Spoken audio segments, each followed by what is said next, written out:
থেকে একটি ভীষণভাবে আন্দোলিত ছাত্র জনতার বিপ্লবের মাধ্যমে আজকে দেশ একটি শান্ত পরিবেশে, স্বস্তির পরিবেশে ফিরে এসেছে।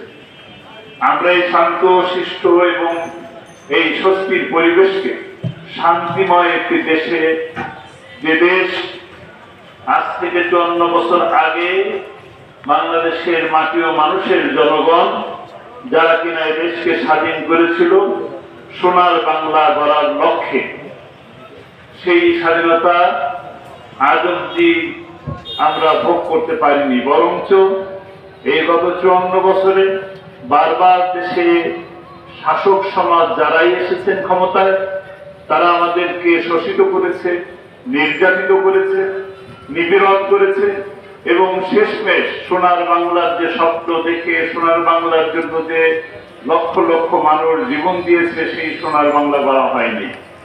যে কারণে 2024 সালে ছাত্র জনতা ভীষণ আন্দোলনের মুখে ফ্যাসিস্ট এবং স্বৈরাচার সরকার পালিয়ে যেতে বাধ্য হয়। আজকে আমরা একটু স্বস্তির মধ্যে আছি, বলি আলহামদুলিল্লাহ। কিন্তু আবারও সামনে নির্বাচন আসছে, সেই নির্বাচনকে কেন্দ্র করে নানান রকম ষড়যন্ত্র করা হচ্ছে। আমরা পিয়ার পদ্ধতি চাই, কেউ কেউ মনে করতেছে যে আমরা নির্বাচনকে বানচাল করতে চাই। আসলে তা নয়। বাংলাদেশ জামাত ইসলামী গণতন্ত্র এবং নির্বাচনমুখী একটি দল। নির্বাচনমুখী দল কতটুকু প্রমাণ দেব দেখুন। এই বাংলাদেশে এ পর্যন্ত কোন দলই কমপক্ষে 5 মাস আগে থেকেই নির্বাচনের প্রস্তুতি নিচ্ছে। কাজেই নির্বাচনমুখী আমরা, কিন্তু নির্বাচনমুখী হওয়া সত্ত্বেও আমরা বাংলাদেশের বাকি সকল নিবন্ধিত নিবন্ধিত দল যেগুলো আছে, তারা যেন তাদের মতামতের মূল্যায়ন পায়, এই কারণে পিয়ার পদ্ধতির ব্যবস্থার কথা বাংলাদেশ জামাত ইসলামী করতে চাচ্ছে।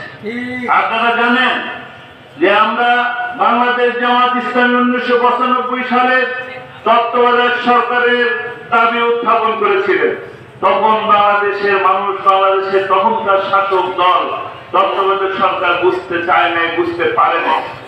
কিন্তু আমরা আন্দোলন এবং হরতাল অবরোধের মাধ্যমে বাংলাদেশের সকল দল মিলে মিশে তত্ত্বাবধায়ক সরকারকে সংবিধানে সংবিধিবদ্ধ করতে পেরেছিলাম।